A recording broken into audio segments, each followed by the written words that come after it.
Hey folks, today we're out at the range. Going to take a little spin for the Glock Combat Master by Terry Tactical, and we'll see what it feels like. Tell you what, this is a trick machine right here. I like the way it feels in my hand for sure.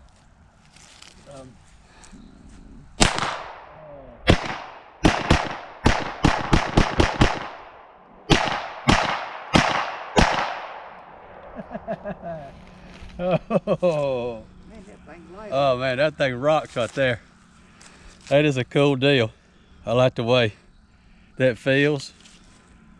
Man, this grip is really aggressive. It feels good in your hand, and the trigger is sweet. All right, that is a cool deal. I appreciate our customer Rudy letting us have this to play with it for a couple days, and that is sweet. I highly suggest if you have opportunity, look into getting something like this. Thing works well. All right. Today we have something a little bit special in that we don't see them very often. This is a Glock 34 Gen 3 that has been custom built by Terran Tactical Innovations. Ready? And this is their Combat Master. A Glock all tricked out. All kinds of aftermarket things been done to this deal. And this is the what they call John Wick series custom build. All right, and we're going to go through a little bit of stuff that's been done to it. First thing we're going to do is take the magazine out and confirm that we have an empty firearm. And with that being said, our magazine release button is a little bit longer, more easily accessible than the typical standard button is, which by the way is ambidextrous. We can well, this one we can't, but we could normally change it over to the other side. All right, it has really good aggressive stippling been added to it. Right, we'll pull our slide back and make sure we know that the firearm is empty. There's not a cartridge in the chamber. Okay. We have here, other than the aggressive stippling, relief cut around our mag release button. We have a little bit larger slide release button than is typical. Makes it easy to get hold of. We have an undercut on under the bottom of the trigger guard here. Gives us a little bit higher riding hand to be able to control the firearm a little better. You know that the higher you can get your hand up on the frame of the gun, the more control you're going to have over on your recoil.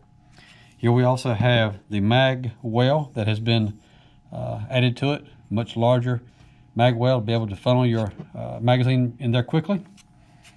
Alrighty. And with this version, we have the fiber optic front sight and a target version of the rear sight. And by the way, the owner has decided that we're going to go ahead and change out the sights on this to make it more friendly for him. He prefers the True Glow TFX Pro sights, so you have a fiber optic and tritium both on those sights. All right, and that being said, let's go ahead and take the slide down. Where, as typical with a Glock, we pull the trigger to release the trigger here. We'll pull it back slightly, pull down on our slide latch, and it comes off the front. Okay, and along with keeping with what we've done to this, or what has been done to this gun for customization, the trigger system has been replaced.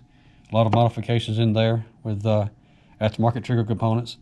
I'm not sure what all was replaced because we didn't do the work. Because this gets coming from the Terran Tactical folks, and all I know is it's a really smooth trigger. We're going to put it back together here shortly and give you a trigger pull test on it.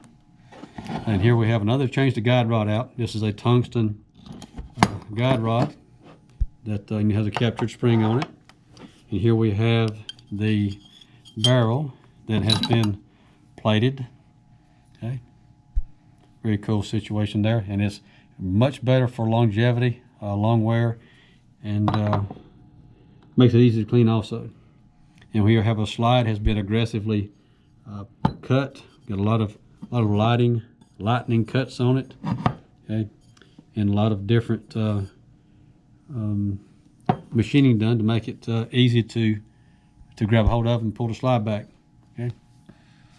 All right, with that being said, there was any firearm as far as cleaning goes, we're going to come along here with some solvent and remove the carbon and lead buildup, any kind of dirt and crud kind of thing. Typically, possibly have it to use a brass scraper maybe to even clean the carbon buildup around the face of the bolts. And we'll clean that up with a brass brush if we have to. Come back with some clean dry patches, as we will with our barrel also. And then follow it up with a light lubrication. Okay.